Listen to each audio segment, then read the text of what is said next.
सभी साथियों को नमस्कार। स्वागत है हमारे YouTube चैनल मैथ्स क्लास में। सभी साथियों से उम्मीद है कि वो ज़रूर करके गणित अच्छे से बना रहे होंगे। जहां समस्या होगी बिल्कुल उनके कमेंट्स का स्वागत है और हम चाहेंगे कि उनके कमेंट्स के माध्यम से हम निरंतर सुधार करते रहें। तब तक के लिए साथियों अपना प्यार देते रहिए हमें, और इस चैनल को लाइक, शेयर और जितना ज़्यादा हो सके सब्सक्राइब कीजिए, ताकि हम हमेशा अच्छा कार्य करने के लिए और हमेशा गणित के क्षेत्र में कुछ अच्छा करने के लिए प्रोत्साहित होते रहें। तो सभी साथियों को धन्यवाद and again like, share and subscribe.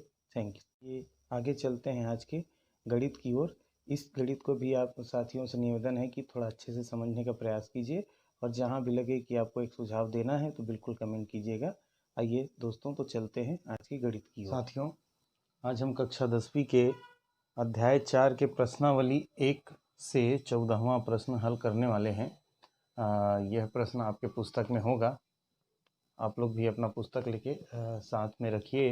हम देखते हैं 14वां नंबर का प्रश्न क्या कहता है कि किसी समांतर श्रेणी का 12वां पद उसके 5वें पद से 14 अधिक है और दोनों पदों का योग 36 है, तो इस श्रेणी का mवां पद ज्ञात कीजिए।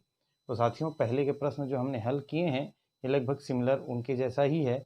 यहाँ भी क्या किया गया है कि किसी समांतर श्रेणी का 12वां पद मतलब T12 दिया हुआ है, ठीक है, और इसके 5वें पद से 14 अधिक है। यहाँ पर T5 से वो 14 मतलब 14 अधिक है, तो दोनों पदों का योग करके हमको mवां पद ज्ञात करना है। तो चलिए साथियों, ये प्रश्न हल करके देखते हैं। तो साथियों, हमको प्रश्न से मिला हुआ है कि जो हमारे पास श्रेणी है उस श्रेणी में जो उसका T12 है। T12 मतलब जैसे कि जिन साथियों को समझ में नहीं आ रहा होगा ये क्यों T हमने लिखा हुआ है, तो पहले ही समझ लीजिए कि मान लीजिए कोई हमारे पास एक सीरीज होती है, जैसे मान लीजिए 2, 4, 6, 8 ऐसा करके एक सीरीज बनी हुई है। इसमें क्या देख सकते हैं, हम दो दो का अंतर है। तो इस पहले पद को तो हम प्रथम पद को ये कहते हैं, ठीक है। दूसरे पद को हम A+D कहते हैं। इसके बारे में आपको पता ही होगा कि श्रेणी इस तरीके से आगे बढ़ती जाती है कि पहले पद में D जोड़ेंगे दूसरा पद बनता है, दूसरे पद में D जोड़ेंगे तो तीसरा पद बनेगा। इस तरीके से ये आगे बढ़ते जाता है। खैर, तो ये जो हमारे पास होता है, ये मान लीजिए कि यहाँ पर चौथा पद निकालिए, पांचवा पद निकालिए, ऐसा कहा जाता है। तो उस समय हम क्या करते हैं, मान लीजिए इसका चौथा पद निकालिए कहा जाएगा तो T4 कहेंगे, पांचवा पद निकालने के लिए कहा जाएगा तो T5 कहेंगे। T4 T5 क्यों कहते हैं ये भी समझ लीजिए कि हमारे पास जो सूत्र होता है Tn = A+n-1 इंटू डी। तो यहाँ पर हम क्या लेते हैं, T लेते हैं। तो जैसे चौथा पद निकालना है तो यहाँ T4 रखेंगे, पांचवा पद निकालना है तो T5 रखेंगे, छठवां पद निकालना है तो T6। तो इसीलिए जो पदों की संख्या होती है ना, उसको हम क्या मान के चलते हैं, ये T मान के चलते हैं। तो यदि चौथा पद कहा गया है तो T4 के बारे में बात कर रहे हैं, पांचवा पद कहा गया है तो T5 के बारे में बात कर रहे हैं। अब जैसे इसी सीरीज में देख लीजिए तो ये पहला पद हो गया, दूसरा पद हो गया, तीसरा पद हो गया, चौथा पद हो गया। तो यही हमारा T4 है, ये हमारा T3 है, ये हमारा T2 है। ऐसे ही आगे बढ़ते जाएंगे, 12वें पद में आएंगे तो उसको हम क्या कहेंगे, T12 कहेंगे। ठीक है साथियों, तो प्रश्न में हमको क्या दिया गया है कि 12वां पद उसके 5वें पद से 14 अधिक है। कहने का मतलब क्या है कि 12वां पद हमको तब प्राप्त होगा जब 5वें पद में 14 जोड़ा जाएगा। तो इसलिए हमको प्रश्न से ये एक समीकरण मिलता है। उसी में दूसरा समीकरण ये भी कहा गया है कि उसके 12वें पद और 5वें पद का योग या फिर दोनों पदों का योग कितना कहा गया है, 36 कहा गया है। तो ये हमारा दूसरा सीरीज प्राप्त होता है, और इन दोनों की सहायता से हमको क्या ज्ञात करने के लिए कहा गया है, mवां पद ज्ञात करने के लिए कहा गया है। तो अब इसको हम हल करते हैं, और इसके लिए वही है कि हमारे पास जो सूत्र है, जो सूत्र हमें यहाँ पर लिखा हुआ है T, जो हमारा Tn वाला, उसी की सहायता से हमको हल करना है। तो चलिए हम इसको हल करके देखते हैं। तो साथियों, इसको हल करने के लिए हमको मानना पड़ेगा कि माना कि जो श्रेणी हमको पूछी गई है वो श्रेणी के लिए प्रथम पद A और सर्वांतर D है, तो हमारे पास जो सूत्र होता है nवें पद का सूत्र, ये Tn = A+n-1 इंटू डी से हम क्या करेंगे, ये जो T12 है, T5 है, इनका मान बनाने का या ये समीकरण बनाने का प्रयास करते हैं। तो चलिए देखते हैं T12 क्या होगा। तो आप देख सकते हैं जैसे यहाँ T के साथ n है, मतलब n का जगह पर यहाँ पर क्या है, 12 है, मतलब n का मान क्या हो गया, 12 हो गया। और a के स्थान पर हमने a ही माना है तो हमने a रखा, n की जगह पर हमने रखा 12 - 1 और d की जगह पर हमने क्या रखा, d ही रखा। इस प्रकार से ये जो हमारे पास T12 है उसका मान इस तरीके से प्राप्त हो जाएगा, T12 equal to A plus 11D। ठीक है साथियों, अब उसके बाद इसको हम क्या मान लेते हैं, मतलब ये T12 का मान है, मान लीजिए इसको हमने पहला समीकरण भी मान लिया तो भी चलेगा।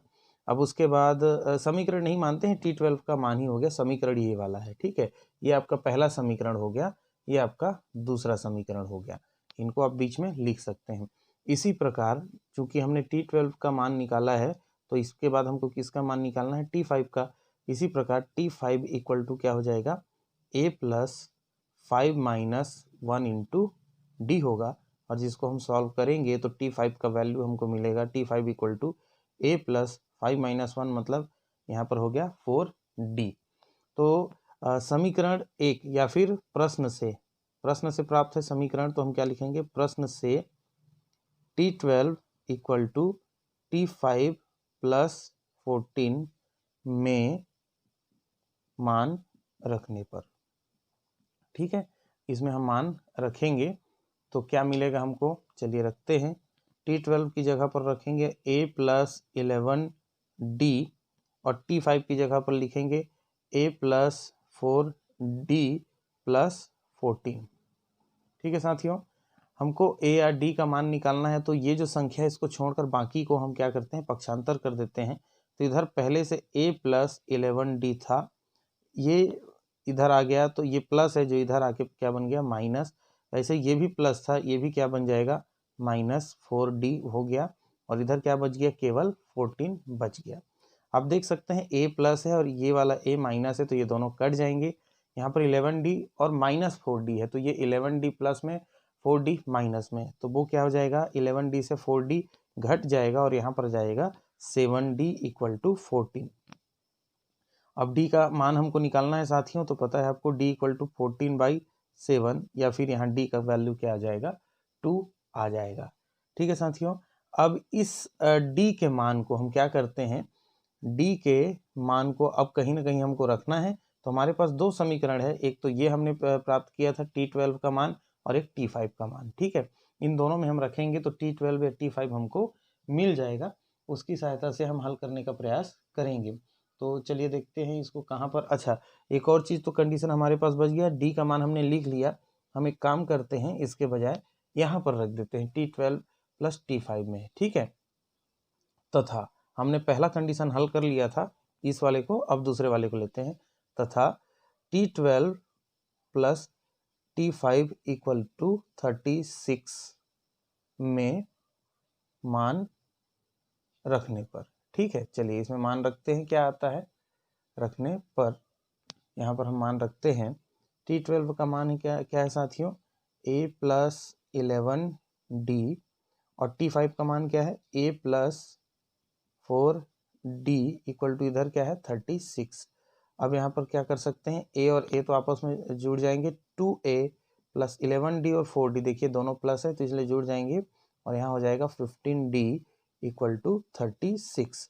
अब यहाँ पर क्या करेंगे साथियों, 2A का मान हमको निकालना है, D का मान हमको पहले से पता है, D का मान क्या निकला हुआ है, 2 निकला हुआ है। तो यहाँ पर D की जगह पर जो है हम रखेंगे 2, और इसको हल करेंगे तो हमको मिलेगा 2A प्लस 15 इंटू 2, इसका मतलब हो गया 30 इक्वल टू 36। हमको A का मान प्राप्त करना है, इसलिए 2A को हम इधर रखेंगे, और यहाँ 36 हो गया, 30 ट्रांसफर हो जाएगा तो -30 यहाँ पर आएगा। देखिए प्लस है, इधर जाने से माइनस हो गया, तो 2A इक्वल टू हमको मिलेगा 36 माइनस 6, 36 माइनस 30 इट मीन्स 6। ठीक है, 36 में से 30 गया तो क्या बचेगा, 6 बचेगा। अब हमको A का मान ज्ञात करना है, इसलिए 6 बाई क्या हो जाएगा 2। क्यों होगा, क्योंकि देखिए 2 और A के बीच में कोई निशान नहीं है, यदि पक्षांतर, तो इसका मतलब क्या है, यहाँ गुणा होगा, तो यदि हम पक्षांतर करते हैं तो इस गुणा वाले का क्या हो जाएगा, यहाँ पर भाग हो जाएगा। तो 6 में जब 2 का भाग देंगे साथियों, तो सभी को पता है कि यहाँ पर उत्तर कितना आ जाएगा, 3 आ जाएगा। इस प्रकार से जब हमने दोनों कंडीशंस जो प्रश्न में हमको दिए थे उनको जब हमने हल किया, तो हमको दो उत्तर प्राप्त होते हैं। एक तो हमको क्या मिल जाता है, D इक्वल टू 2 मिल जाता है, और दूसरा मिल जाता है A इक्वल टू 3। अब उसके बाद हमको क्या करना है, mवें पद के मान को ज्ञात करना है। चलिए इसको ज्ञात करके देखते हैं। यहाँ से इस ओर आ जाएंगे हम। पहले मैंने उसको साफ कर दिया जो लिखा हुआ था, आप देख लेंगे साथियों, पीछे जाके जरूरत पड़ेगा तो। अभी हम यहाँ क्या करते हैं, एमवा पद का हमको मान ज्ञात करना है। तो एमवे पद के लिए हमारे पास सूत्र आ जाता है इस सूत्र के अनुसार। देखिए यहाँ एमवा पद, यहाँ एनवा पद निकालना था तो एन था, यहाँ पर एमवा पद निकालना है तो एन की जगह पर एम हो गया, तो इसलिए नया सूत्र हो गया T M equal to A plus M minus one into D में मान रखने पर। चलिए साथियों, हमको एमवा पद ज्ञात करना है, इसलिए टी एम रखेंगे। ए का जगह पर मान क्या आया था 3, हमने रख दिया। m की जगह पर m ही होगा, m माइनस वन, और d की जगह पर क्या आ जाएगा साथियों, d का मान हमने निकाला था 2। इस प्रकार से हम इस समीकरण को हल करते हैं तो 3 प्लस 2 का m के साथ गुणा हो जाएगा 2m माइनस 2 हमको मिलेगा। और जब हम हल करेंगे तो देखिए 3 प्लस में है और 2 जो है माइनस है, तो 3 में से 2 चला जाएगा, तो 2m तो जैसा है वैसे ही बच जाएगा और यहाँ पर बचेगा 1। लेकिन 1 जो है 3 के लिए और 3 प्लस है, इसलिए उत्तर हमारा क्या आ जाएगा, टीएम का मान आ जाएगा 2m प्लस 1। ठीक है साथियों, 3 माइनस 2 मतलब 3 में से 2 गया तो 1 बचेगा, और 3 क्या था, धनात्मक था, इसलिए हमने इसको धनात्मक रखा। 2m के साथ किसी का ना जोड़ना घटाना होगा ना गुणा भाग होगा, जैसा था वो वैसे ही रह जाएगा। तो इस प्रकार टीएम का मान हमको मिलेगा 2m प्लस 1। तो ये हमारा हो जाता है उत्तर किसके लिए, एमवे पद के लिए, जो श्रेणी हमको या जो कंडीशंस दिए गए थे। तो उम्मीद है साथियों ये वीडियो आपको पसंद आया होगा और गणित भी समझ में आया होगा। तो इसको लाइक जरूर कीजिए, जिन दोस्तों ने सब्सक्राइब नहीं किया है वो जरूर करके सब्सक्राइब करें। और साथ में यदि आपको लगता है कि ये वीडियो या इसमें बताया गया गणित आपके काम का है, तो आप अपने साथियों को भी, अपने कक्षा में पढ़ने वाले अपने साथ में जो ट्राई कर रहे हैं, ऐसे दोस्तों के साथ इसको शेयर भी जरूर कीजिए, ताकि हम ज़्यादा से ज़्यादा लोगों तक पहुँच सकें और उनके सुझावों से अच्छे अच्छे गणित बना के आपके सामने प्रस्तुत कर सकें। तो ठीक है साथियों, अपना ख्याल रखिए, स्वस्थ रहिए, मस्त रहिए, आपका दिन शुभ हो। धन्यवाद।